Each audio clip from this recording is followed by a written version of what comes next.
أعوذ بالله من الشيطان الرجيم بسم الله الرحمن الرحيم الحمد لله رب العالمين الرحمن الرحيم مالك يوم الدين إياك نعبد وإياك نستعين اهدنا الصراط المستقيم صراط الذين أنعمت عليهم غير المغضوب عليهم ولا الضالين آمين صدق الله العظيم. Thank you everyone. Welcome to this great online gathering. Before we begin our 1 hour online event, just want to go through some very basic housekeeping rules. Please can everyone keep their microphones on mute. There's nothing worse than a microphone shuffling while someone else is speaking. And also Zoom has a tendency to cut out speakers when that happens, and we want to avoid that happening. If you have any questions for any of the panelists, please do put them in the chat section and I'll pick them up and I'll ask them. If you do have cameras, we would encourage people to put them on. You don't have to, it's not necessary, but sometimes we find it gives a sense that there's an audience and people are talking to people rather than their monitors. It just makes it nice. But equally, if you're eating and you're watching this, then no, don't put your camera off, because then we'd just be seeing the inside of somebody's mouth.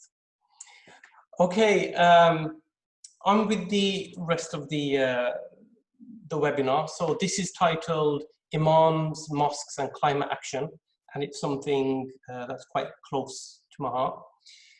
Now, the religion of Islam is inherently environmental. So we know that the teachings of the Quran are full of environmental and naturistic references. The character of our Holy Prophet Muhammad sallallahu alaihi wasallam was simplistic, and he actively promoted sustainability and eco-protection. But today isn't about making the case to Muslims about Islam being an environmental religion. We're way beyond that now. The case for that has been made very well over the years, and in my opinion, that case is well made and it's understood really well. The topic of today's discussion is mainly around the role of our imams and mosques and the role that they should be playing in leading their followers and congregation in the fight against climate change. We know that our imams are very influential. They lead the masses, they command people's trust. We've even now as Muslims come to the realization that we have a religious duty to take action against climate change. But are we really putting that realization into practice? Can our religious leaders and mosque committee members be doing much, much more in this area? Now, climate change undoubtedly is one of the greatest threats this planet has seen. Around the world, I've seen many Muslim activists who've been working tirelessly and passionately to promote a deen-inspired, a climate-friendly living. Now, I see Muslims campaigning, attending rallies for protection laws. I've seen Muslims take part in civil disobedience. You know, whether you agree with them or not, you know, they're standing up for something that we know is an amanah from Allah subhanahu wa ta'ala. But quite often we don't see imams or mosques backing environmental movements. You know, I hear from many Muslim activists that they feel lonely in this line of action and that it can be quite demoralizing. And don't get me wrong here, this is not me taking a dig at imams or mosques or mosque committee members. I've spent my entire life around religious establishments. And for those of you who know me, know that the work I've been doing on environmental sustainability has been hugely supported by certain scholars, by imams, by masajid. So, and I've seen how brilliantly they are at community support, at outreach work. In fact, a great example of how, you know, the mosque community can be is they've been at the forefront of keeping people safe during the COVID-19 pandemic. The faith community as a whole has been probably better than any other sector. But my question, which I'm posing today, is are we not seeing the big white elephant in the room? Should we be doing more? So those are some of the areas that we're going to explore today. And I'm really excited to have an esteemed panel of guests, or friends, should I say. They have a great level of expertise and knowledge, and I'm looking forward to hearing from them and their thoughts on how to mobilize mosques how to use Imams and their respective communities in climate action. So my first guest is a very special person indeed, Dr. Fazlun Khalid. He's my teacher and my mentor. He is one of the leading Islamic scholars on the environment. He's been campaigning for environmental issues for decades. You know, he's been warning us about climate change for over 30 years, if not longer. He's the founder of the Islamic Foundation for Ecology and Environmental Sciences. He's led the international team and drafted the Islamic Declaration for Global Climate Change.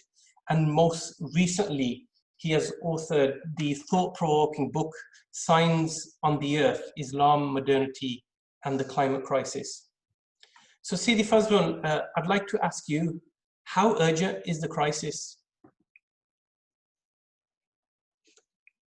Sorry, you're on mute, Sidi Fazlun. The question, how urgent is the crisis? Very urgent and immediate. And as Kamran just pointed out, we were leading the thinking on the production of the Islamic Declaration on Climate Change, which came to life in 2015 in Istanbul.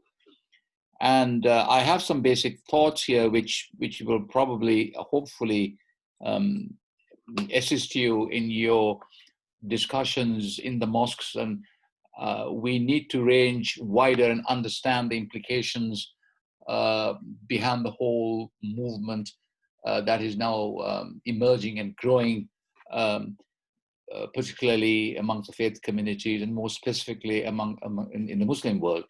As Kamran pointed out, we are rather behind, the scholars and the teachers and the Imams need now to come forward and use their powers of persuasion to instill into the congregations the need for individuals and families and communities to take on this whole aspect of dealing with what we have created for ourselves. You see, but I just like to give you some background.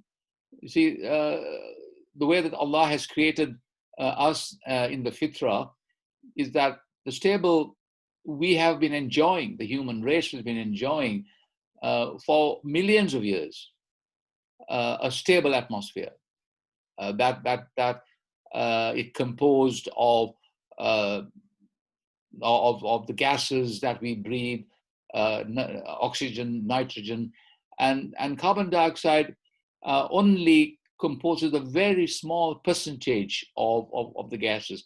That percentage is less than half of 1%. But if I might use the analogy of putting salt in your curry, it's like if you keep adding salt, it becomes very sour, and you can't eat your food. In the same way, in the way that we have behaved, we have added this content of carbon dioxide, particularly in the last 100 years, and which has meant that overload of carbon dioxide has created this kind of effect that's creating climate change. Now that means that at the beginning of the whole process, when we began to be energy intensive, that is with the Industrial Revolution about 250 years ago, there were estimated to be about 280 parts per million. If you like, that was the initial salt in the atmosphere, 280 parts per million of carbon dioxide. But now it has accelerated to 400 parts per million. Now that's a very alarming, significant contribution that we have made, the human race has made, to destabilize the mizan of Allah's creation. Now, how are we going to deal with it? We can only deal with it by changing the kind of lifestyle that have created the problem in the first place. Now, how do we do that? How do we do that?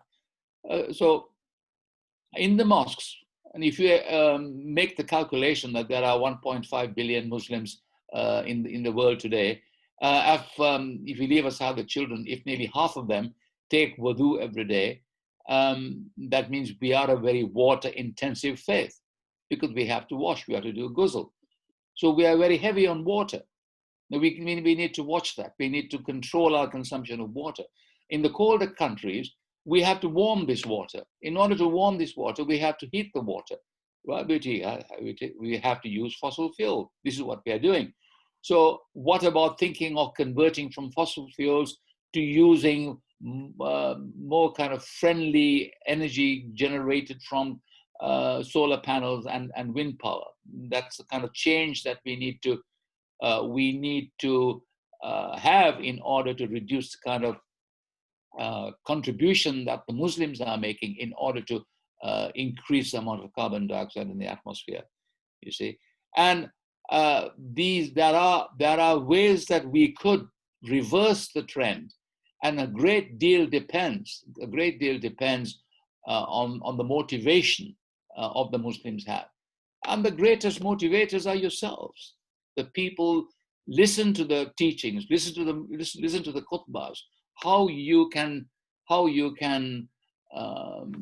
encompass these ideas as you yourself talk to your congregation and your Jamaat. As Kamran said in the introduction, we don't need to go into the details of how this can be done, because people have accepted that Islam is a very environmental faith. Allah's creation is based on the fitrah and the mizan of Allah's creation, and the mizan of creation, and there is a tremendous amount of teaching that we can have access to. For example, Allah says in Quran, وَفِي الْأَرْضِ آيَاتٌ لِلْمُوقِنِينَ وَفِي أَنفُسِكُمْ أَفَلَا تُبْصِرُونَ. There are signs on the earth for those of understanding. So there are ayat, there are ayat on the earth, signs on the earth. And if we understand what these signs are in terms of what the tree is an ayat of Allah, what is the purpose of a tree? Apart from giving us shelter and firewood, the trees also lock carbon dioxide in its trunk. A fully grown tree locks about 12 to 15 kilograms of carbon dioxide in its trunk, because the tree trunk is carbon. You see, the carbon we put out into the atmosphere is locked into the tree trunk. But then what we do, if we travel by car and put out carbon dioxide, at the same time we cut down the forests, it becomes a double jeopardy. You see, so these are the kind of basic things that we need to look at and try to see how we could begin to articulate within the premises of the mosques and the community, and how we could then change things in the face of the kind of problems that we face in order to reverse the trend and make a contribution globally. This is why we are working with other faiths. And I feel, and my conviction is that we have a lot more in Islam to give than the others, if we only understand it. So here we go. So we need to, first of all, we know the problem now, that we need to define a strategy where the mosques and the teachers and the Imams and the Alims and the Maulvis and the Muftis can work together in putting together a program of action within the mosques to be able to convince the Jamaat that they have to change their behavior from now onwards in order to reduce climate change. Because if we don't, we will be leaving a legacy for our children that they are not going to be able to cope with. It is possible that if we do not change, they will turn around, look at us and say, look what you've done to us. Look what you left for us. And we cannot, I'm afraid, I don't want my grandchildren to think like that about me. And I want to do everything that is possible to be able to change. And that's why we are talking to you now. And we are with you. And any collaboration, any assistance, any teaching, any resources that we have, we are here for you. We can help you. Bismillah. Thank you. Thank you, Kamran, for the time you have given me. I'll pass the discussion over to the next person. Thank you. Siri Fazlun, I mean, normally we'd have questions at the end, but there's one here which I think it's really important that we ask now. So Sarfaraz Ilahi has asked, in what way is this urgent, in a worldly sense or striving for goals in the hereafter? If you can give a quick answer. In what way is it urgent? In like the worldly sense or striving for goals in the hereafter? Both. Both. I mean, you have to have your feet firmly planted in on the earth. وَفِي الْأَرْضِ آيَاتٌ لِلْمُوقِنِينَ. Allah talks about ayat. And of course, the hereafter, there is always a reward. Al-jaza' al-ihsan al-ihsan. And if you do good, the reward for doing good is good. And the reward is there in the akhirah. But in order to earn the reward in the akhirah, you have to work now. You can't just gain sawab in the akhirah if you don't do anything. If you know it. And the hadith is, if you know it, if you cannot do it actively, then you have to think about it. And then if you can't articulate it, then you've got to think about it. There are degrees of doing that we can. But this whole project, if you like to call it as a project, is something that everybody can be involved in now and immediately. And then the reward in akhirah is waiting for you, inshallah. Thank you, Sayyid Fazl. Really well said. Okay, now swiftly moving on to my next guest. Could I just elaborate? Because sorry, Sheikh, if we can leave it till the end, because we've got a short amount of time, and then we'll come back. Inshallah. Yeah, inshallah, I'll come back to you. Okay, so moving on to my next guest, who is the chair of Mosques and Imams National Advisory Board in the UK. Qari Asim is a very good friend of mine, and as one of the UK's leading imams, I can say he's been very supportive of climate action projects and responded to requests whenever I've asked. He's been very supportive, very diplomatic, and opened avenues and doors for me, and has made life much easier. In fact, he's got so much energy. He's always delivering talks, lectures, webinars. He's also an imam at Leeds Makkah Mosque, and he's also a lawyer with an international law firm, having worked on a number of large-scale renewable projects. Qari Sahib, a few questions for you. First of all, where do you get all this energy from? I haven't even mentioned half the other things you're involved in. But on a more serious note, in your opinion as chair of MINAB, do you see a role for mosques and imams in taking climate action? And why do you think they're not as active as they should be? I mean, Sheikh Muhammad on the chat group has made a really valid point that whenever we see Christian or some of the other non-Muslim faiths, they always have their faith leader. But generally, when it comes to Islamic personalities, they're more the environmentalists and the faith leaders. Why is that the case? And tell us a little bit about what you see MINAB's role in environmental protection. Sure. Assalamu alaikum wa barakatuh. Good evening, everyone. Firstly, I'd like to thank Brother Kamran Shehzad for organizing this webinar, where we are able to learn from each other and also share some of our experiences. So, Sayyid Kamran, you raised a very valid point. I think we need to look at the context. Effectively, although you started out with saying the case for Islam and environment has been made, I think we need to reflect as to how far we go with that statement, whether that case has been made with our masses. So it's definitely, the situation is much better now than 10 years ago, when Sayyidi Fazlun started, let's say, 30 odd years ago.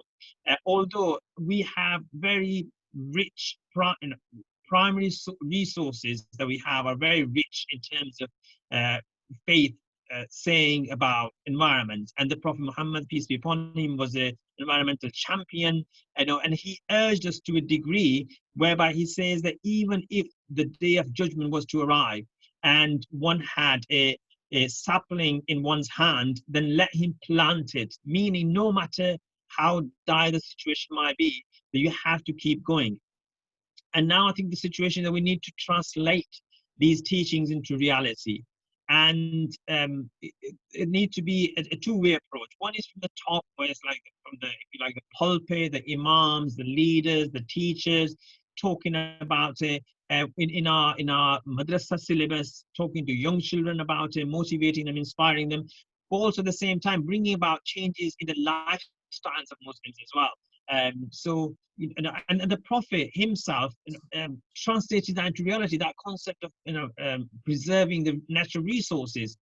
So we have to perform ablution. We have to use water when preparing for our prayer, obligatory prayers. But at the same time, there's a hadith which says to the companion who was using the water that don't use extra water. And the companion asked, "Is there wastage even in ablution, in wudu?" And the Prophet said, "Yes, even if you are at a flowing river, then you still have to be vigilant of potential wastage." So that really helps us understand the huge concept that we have in preserving our resources. So what MINAB has been doing, so MINAB, Mosques and Imams National Advisory Board, is the only organization in the UK which consists of various boards and Muslim organizations. So it's a very broad organization in its outlook. And we have a climate change, a sustainability advisor appointed. We are talking with mosques in order to bring about changes in the mosque environment. So when the mosque reopened after COVID-19, we issued tips for reopening of mosques, where we talked about how the concept of hand washing can be made more eco-friendly, the reusable prayer mats, eco-friendly cleaning, natural ventilation, all of that. We try to introduce into mosques. So that's one thing that we've been doing in terms of working on the ground. Then working on a khutbah on a Friday sermon for imams, so that imams are not just talking about environmental issues once a year, but rather they're talking about these issues throughout the year, bringing it in as and when possible to help people realize how important it is and what a great threat it is. And then finally, I also like to mention the MINAB statement on fossil fuel divestment, which we issued along with the organization in America, and it was obviously the work had been done by the Bahu Trust in conjunction with Bahu Trust, highlighting the importance of divestment from fossil fuels. So we called upon all Muslim individuals and institutions to immediately commence a comprehensive process to evaluate all of their current savings and investments to ensure they're not invested in the fossil fuel industry. There's little time to bring about the transition. Action is urgent, we highlighted, and the Muslim community should stand firmly among the global community of people dedicated to climate action. So just to summarize, I think we're doing three things. One is that working with interfaith organizations, other faith communities to work globally on highlighting the importance of climate change and how we need to play our role. Secondly, working with imams and teachers to ensure that their messaging they are persistent in their message of highlighting the urgency of dealing with climate crisis. And thirdly, working with the Muslim community itself, at grassroots levels, to bring about changes. So we, last year during Ramadan, we ran a campaign with various other organizations to say that let's not use disposable material, disposable cutlery during the month of Ramadan, when so much of the plastic is used. And so, although at this moment they may seem little steps, but I think we have to, we are making some strides and making some impact in people, bringing about those changes in their lifestyles.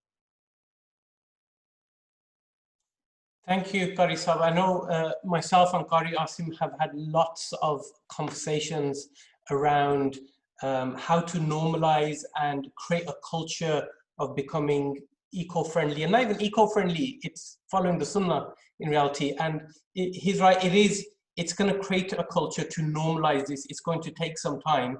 And this is one of the great things about MINAB. They've accepted that challenge. In fact, I remember Qari Asim even speaking to me about making sure we do this in Urdu, not just in English. So we speak, we speak to some of the other sort of Maulanas. the Imams, who we normally sideline when it comes to these type of events, because it's important, because normally what happens when we sit with them and talk to them, we get so many beautiful golden nuggets, and the more and more we talk about this. And I'm really pleased to say that, you know, MINAB will be working with Faith for the Climate and Religions for Peace as part of the capacity building project.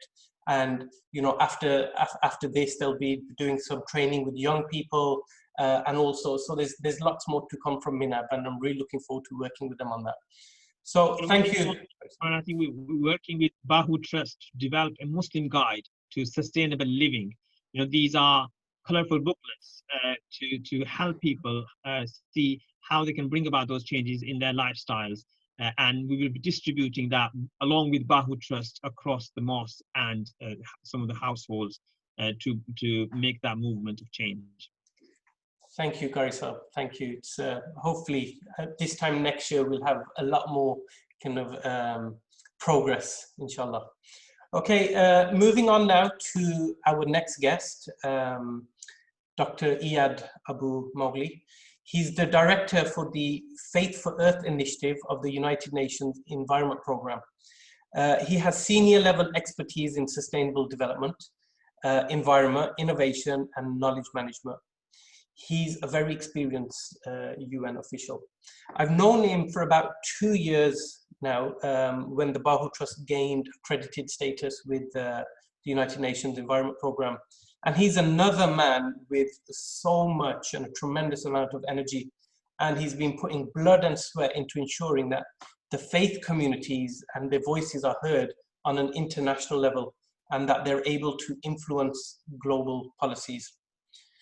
So, Dr. Iyad, bringing you in, you have lots of experience of working with faith leaders around the world, you know, of all sorts of faiths and religions. Now, please tell us why you've been striving to give the faith community a global voice. What is the potential, and what value will this bring to the United Nations Environment Programme? Assalamu alaikum wa rahmatullahi wa barakatuh. Good evening to everybody. Let me first say that I am so much pleased to be with you here today. And I am really ecstatic that this is happening. As Kamran mentioned, we have started this year almost 4 years ago. And in all of my webinars and actual seminars and global meetings, I've never had one dedicated to discuss with Muslims on the Islamic approach and role in the area of environmental protection. So this comes a very good delight to myself. You know, we are, Muslims are almost 1/5 of the global population. And the Quran and the Sunnah, the Hadith, and the 1400 years of leading the world have provided excellent examples. Yeah, can you bring my black one? Sorry? Hello? Can you hear me? Should I continue? Yes, please continue. All right. So I was saying that Muslims have over the centuries provided good examples and practices on living in harmony with nature, whether that is in the sacred script of the Holy Quran or the Hadith or the practices of the Prophet and the entire Islamic civilization. But over the past 200, 300 years, unfortunately, we have not been in the forefront. And especially now, when we are facing tremendous and a mixture of crises, the crisis of climate change, as everybody knows about it, the crisis of the pandemics, which are actually part of the crisis of ecosystem destruction, the crisis of pollution, the crisis of waste, and of course, all the associated crises, including poverty and what have you. So what you're doing today is actually a very important step forward. I know, of course, we cannot underestimate the excellent work that has been done by a number of Muslim scholars. We have Dr. Fazlun Khalid, who I consider the guru of Islamic ecology. And of course, many others that we have started working with. But however, at the global level, faith-based organizations over the centuries have been providing support, socioeconomic support to communities. And they have an outreach that is unprecedented and unmatched anywhere. Even the United Nations system cannot match the outreach of faith leaders at different levels. Especially, you would find a faith leader in every corner of the world, whether it is an imam or a priest or a rabbi or a monk or what have you. So this power of outreach is very important to harness and to work with. In addition, if I may say so, the economic power of faith-based organizations. And some of you might know that faith-based organizations are the fourth largest economic power on earth. If you look at the institutions or the faith institutions and how much money they own and they invest, that is tremendous. And I was giving a webinar the other day to the African region, and I mentioned that if you put the economy of faith-based organizations together, it is more than the economy of the entire African continent. And if you put the size of the area size of land that is owned by faith-based organizations, it is bigger than Mexico and Australia put together. So it's a humongous power that is under the control of faith leaders and faith communities. However, the most important part of all of this is what basic principles and values religions uphold. And when we go to a Friday prayer, for example, when we listen to an imam, we listen with our hearts and not only with our minds. And that the speech from God, from God's words, gets really into our behavior, and we believe in it, and we go and we practice and so on. So it is more important to have a faith leader talk to the communities, the ordinary people, and even to the policymakers than a scientist or an international diplomat talking about anything else. And the diplomat would be debated and would be questioned. But an imam, if the imam speaks with the power of the Holy Quran, no one would debate their discussions. So measure this on the other religions. You have 1.8 billion Muslims, 2.2 billion Christians, and 100 million or 1 billion Buddhists, and so on. It's humongous. So we are working with those international, those local, regional organizations that are led by their spiritual beliefs to mobilize their power and their religion to provide the set of standards that enhance or controls or impacts the behavior of the people. And you were talking about the Islamic guidelines on sustainable living. This is a wonderful news, because religions in general, they do state or control what to dress, what to eat, what to drink, how to walk gently on earth, and so on and so forth. So you can find, dealing with water issues, dealing with the plastics, dealing with the soil, dealing with waste, and so on, you would find substantive support that is present in the Holy Quran or the other spiritual scripts that we believe in. So from that perspective, the United Nations wanted to institutionalize this role of faith institutions. And this is why we came with the Faith for Earth initiative, which was created or founded in 2017 with three goals. The first goal is to work with faith leaders at all levels to enhance their contribution. The second goal is to harness the economic power of these organizations to green them, because as was mentioned by the Imam, is that we need to divest from not only fossil fuel, but any investment that is environmentally harmful. And the third is to bridge the understanding between the spiritual scripts and holy scripts and what the science is saying.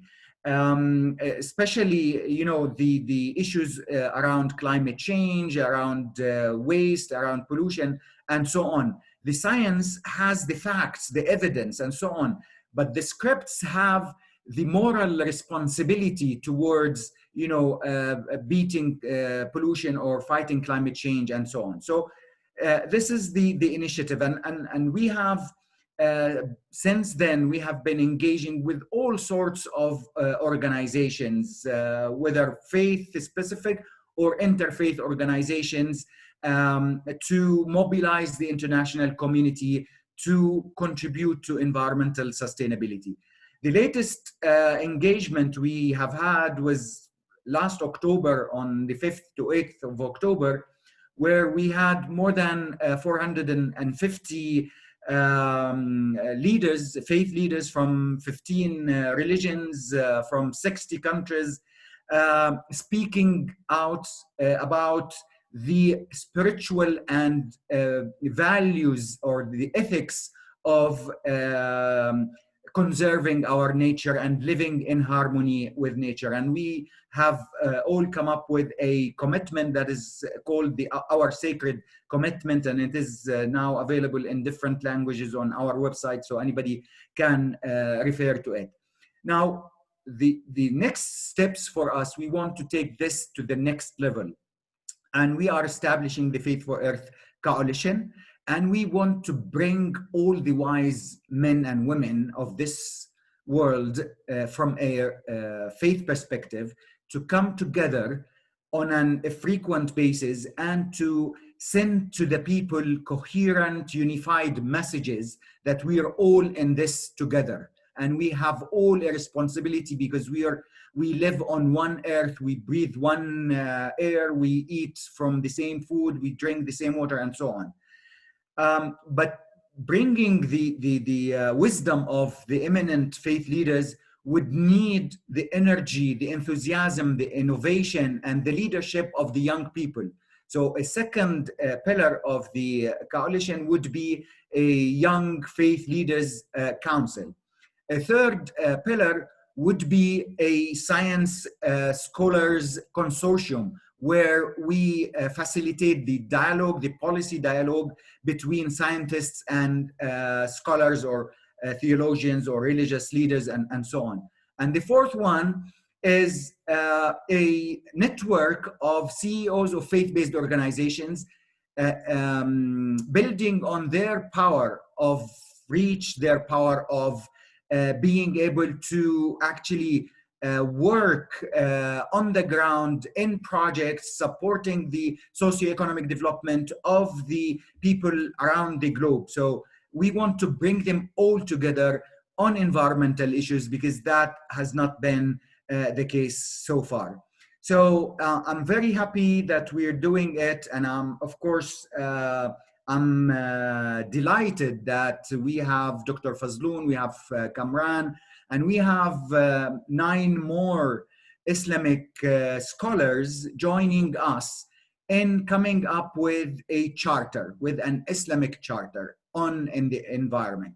Probably you have heard about Pope Francis and his leadership on environmental issues in what is called Laudato Si, praise to be, which is a very comprehensive letter from the Catholic perspective on environmental issues. They are identifying the environmental issues, but also providing solutions from their perspective. And I believe it is also very important for Muslims, being 1.6 or 1.8 billion Muslims, to have that perspective, not only for Muslims alone to guide our living and our way in life, but also as solutions to environmental issues facing the entire global human race. And so this is in the making, and hopefully in 2021 we will celebrate the launch of such an environmental charter. On the issue that I just want to reply, and I'm sorry I've taken more than my time, on the urgency of the issue. Indeed, it is urgent from all perspectives, and the science is telling us that it is urgent. And if you refer to what we call the IPCC report, the Interpanel on Climate Change report, you will find answers that in 8 to 10 years, we will get to a degree increase in the temperature of Earth, 1.5, and exceed it. And that has tremendous impact on life on Earth. For example, 90% of coral reefs will disappear. Sea rise, dry lands, and so on and so forth. And that is happening now, but in 10 years, it will be, I think, the point of no return. So it is very urgent, and we all need to put our hands together to face this unprecedented situation that we're living in. Thank you very much. Thank you, Dr. Iyad. Thank you for the brief and also pressing on the urgency and really pushing that point at the end. Okay, I'd like to change the direction of this conversation a little now and focus on the role of women. And without trying to cause offense to anybody, it's often said that mosques in the UK and other parts of the world are male dominated and do not always involve women in the activities. And a lot more needs to be done to address gender balance. And it's also well known that we cannot tackle the climate crisis without the contribution of women. In fact, the brave ones amongst us are happy to admit that we can't do anything without them. So now I suppose I'd like to welcome our next guest, Neymar Hails. And Neymar, she embraced Islam soon after graduating from Cambridge. And she's trained in organic food growing as well as permaculture. Her passion is to see the ecological teachings of the Islamic faith shape our lives again, both as individuals and across our communities. And Neymar is also the outreach manager for the Islamic Foundation for Ecology and Environmental Sciences, otherwise known as IFES and Eco-Islam. So Neymar, where do you see the role of women in climate action and within mosques? Assalamu alaikum wa rahmatullah, everybody, and good evening as well. It's interesting you say it's a change of direction, but in answer to your question, Cameron, I actually quite like to see off Dr. Iyad's comments about demographics. And if you allow me, I'm going to go big picture and then kind of zoom in with imams and mosques and the role of women, and then kind of zoom out again. Just because it's really interesting. Obviously, women, as Muslim women, we can play a whole diversity of different roles, whether we've chosen to be scientists or food growers or mothers or sisters or wives, or we're artists, or we're soil custodians, or we're activists, or we're a mashup of a whole load of those different roles.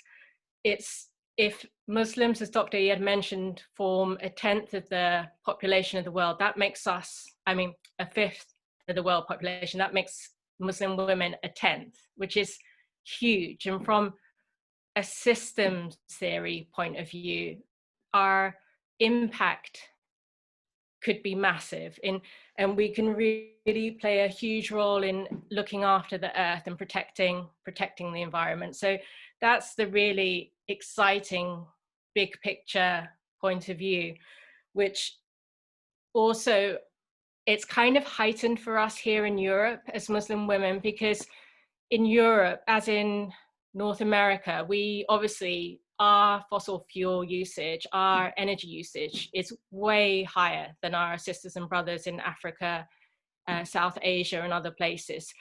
And although that could be something to bring us down, actually, again, it's potential. We can play an outsized role in the solution, in changing our behavior and campaigning for systemic change. So it's a very exciting role that Muslim women can play. And what's really wonderful is just to know that we can, it's not, as Allah subhanahu wa ta'ala says in the Quran, he doesn't change a people until they change the condition of themselves. So it's our actions that we manifest that are going to make the change. So in those different roles that we're playing, whether it's campaigning for our Imams to give more khutbahs on this, which we're doing here where I live. It's the women who are leading the charge, asking them to speak more about it. It's the women who are saying, let's go on nature foraging trips, taking everyone out so we feel more connected to the rest of Allah's creation. And also just in a really tangible way, all of us obviously are involved in the preparation and which kind of food we're eating as families, as communities, as a society, going to the very specific. If as Muslim women, we consciously united and saying, we're going to manifest 3 very simple principles, which are that our food is organic and seasonal, and that we're going to have 0 waste in our families and communities and our households. And the third one, just at least half our food is going to come from within 30 miles of wherever we are. If every Muslim woman, and also every Muslim man, obviously, but all of us undertook that and manifested that, as we are in our community here, it's so exciting because we're not just nourishing ourselves, but we're getting that conversation going. We're taking power away from those fossil fuel industries at a grassroots level. We're taking that economic power that Dr. Iyad was speaking about and really using it to build our local resilience. And we're doing it in a way, anyone who's been in a community garden, who's done any community stuff, you become more connected.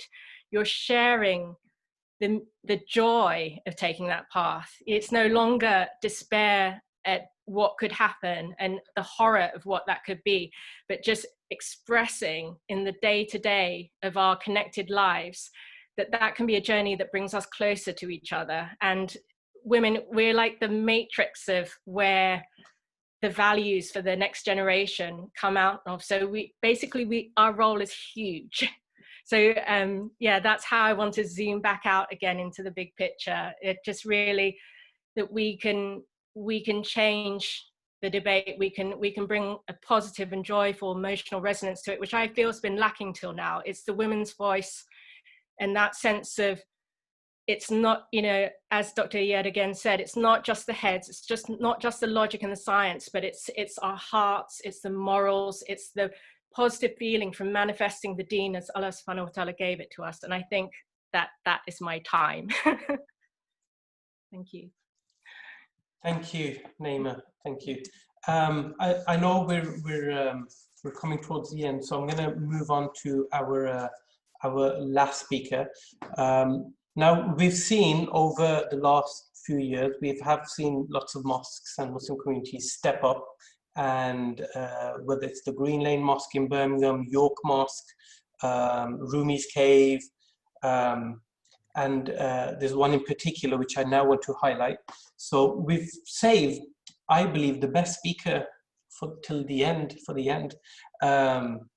And it's Famida Khatoon. She's a young, dynamic individual who has been working as part of a team for the Al Madina Mosque in Barking in London. Famida is a lecturer by profession, currently working in a further education institution in East London. She teaches sociology, psychology, health and social care and sciences, and is currently a course leader for a science program. And I'm in awe of some of the practical work they've been doing in their mosque, with the Al Madina Mosque. And they formed a group called the Hive. And so I want to ask, so now going on to the practical tips, I want to ask Famida to give us some ideas, some tips on what mosques can be doing. I know Qari Asam touched on these earlier on. So give her take, and also tell us a little bit about what they're doing with the Hive at the Al Madina Mosque Barking. All right, Assalamu alaikum everyone. It's nice seeing everyone here on the screen face to face. I'm going to share a presentation, is that okay? Yeah.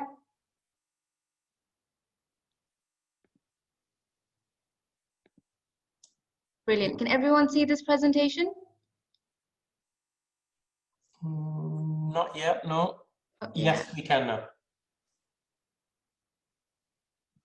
Brilliant. Okay, so I'm going to be explaining how mosques could play their part in climate change.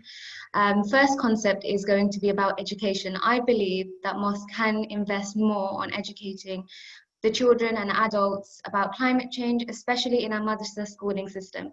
I believe that some topics such as preserving nature, the effects of global warming, energy management can be embedded in our school syllabuses. Teachers could also remind their students to actually save energy, switching off lights, for example, when not being used, or even using less water when performing wudu. And saving paper, for example, in classroom, just simple things like that.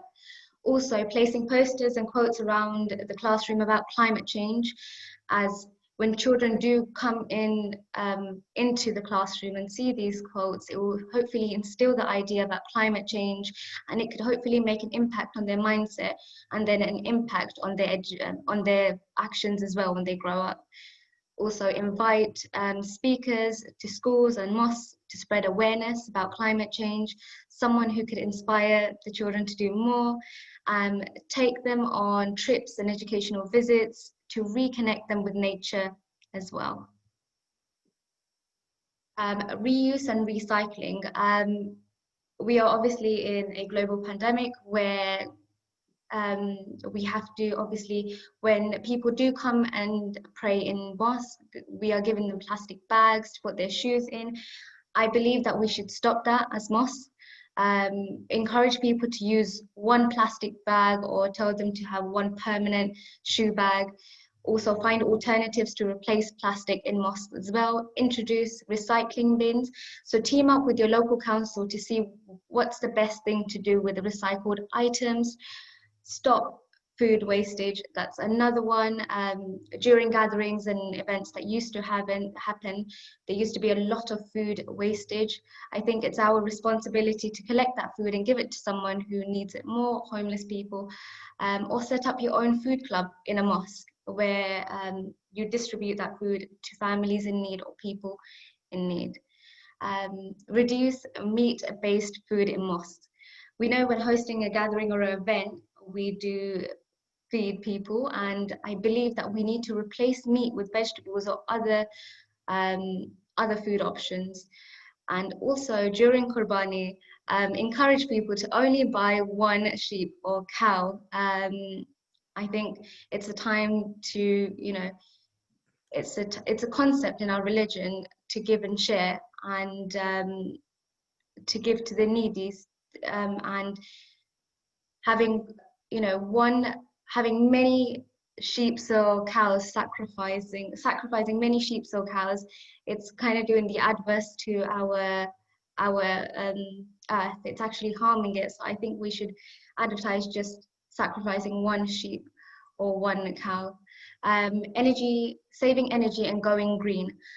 A few things that mosques can implement is use energy-saving resources, install smart meters, install solar panels, and having a green area where you could plant your own fruits and vegetables and plant trees, just to reduce carbon dioxide. If we all do it together, as there's so many mosques out there, there's so many mosques in the UK, if we all do our part, hopefully that will produce a bigger impact. Just a few more things. I think a few of the speakers have touched upon these things. Khutbahs on climate change, I think that's really important. Teaming up with local organizations, different faiths, churches, temples, to host interfaith climate change events, learning from each other to benefit the environment, respecting and protecting green spaces, preserving spaces and restoring nature, and raising money for climate change projects and charities. So they're just a few ideas that I had. Now I'm going to introduce a little bit about and speak about a little bit about the Hive, which is a women's centre. The Hive is a women's centre who provides services for any women and every woman, irrespective of their age, background, and personal circumstances. It has created a safe space for women, actually, to come along and to share their worries, and whatever the help they need, they could come to the Hive, hopefully. But one project the Hive has been working on is the Green Project, which is hopefully, I'm going to talk about it in a bit. Al Medina Mosque Barking has supported climate change and our green projects by providing funding, providing space, and allowing us to advertise as well. Al Medina Mosque themselves do have energy saving resources. They are using solar panels at the moment, and they do have their own food club set up. So going back to the examples of the workshops, we have workshops here which are Greenpeace workshops for kids, and it's to educate them about climate change and hopefully to reconnect them with nature as well.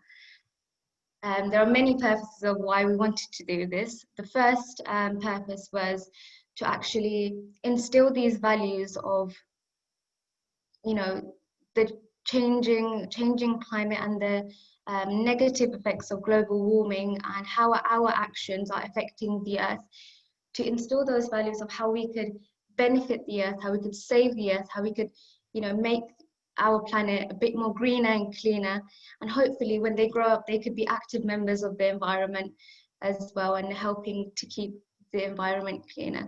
There are many purposes, but I'm not going to go through all of them. These are some of the workshops that we conducted. They were around permaculture, how to grow your own onions and garlic, also introduction to global warming and our planet, also connecting with trees, how trees and we work, photosynthesis, respiration, a bit of science there as well.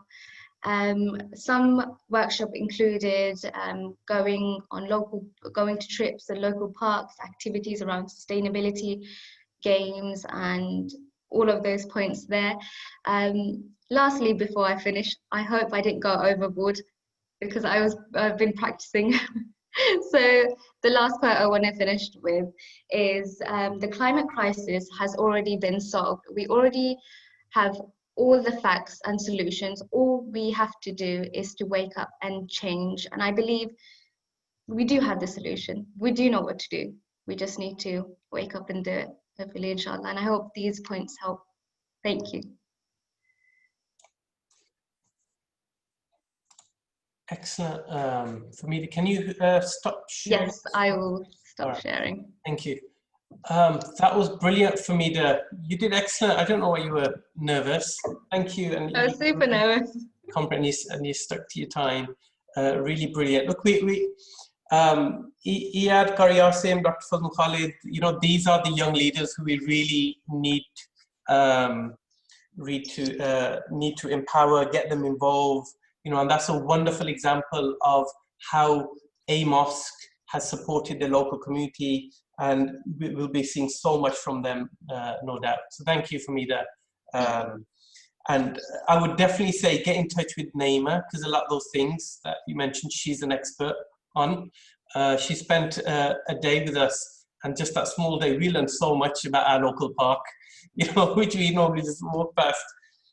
So everyone, there's only so much we can get in an hour. There's so much more we can talk about, and I'm really sorry we can't get through a lot of the questions. You know, I'd like to make sure we finish on time. Thank you very much. You know, I just want to leave you with, you know, with the final reflection that ultimately this is a shared planet. And although this is aimed at mosques and at Muslims and at Imams, in reality, we share this planet with 7 billion people. And we all breathe the same air, we drink the same water, we eat the same food. And it's so important that we work together. We join hand in hand with our friends from the Jewish community, the Christian community, the Hindu community, the Sikh community, and we fight for the rights of the earth. Ultimately, no matter what we think of this crisis, we will stand in front of our Lord one day, and we will be answerable, and we will have to answer to Allah subhanahu wa ta'ala around us taking care of our amana, and we have to, you know, at least be able to say that we fought for it, we tried, we carried it on. So here's to a positive future, to us all working together, and for us to all working together on climate action and for a shared purpose. Jazakallah khair. Thank you very much for joining us, and inshallah hope to see you again next time. Assalamu alaikum. Jazakallah khair, very valuable. Assalamu alaikum. Assalam. Thank you.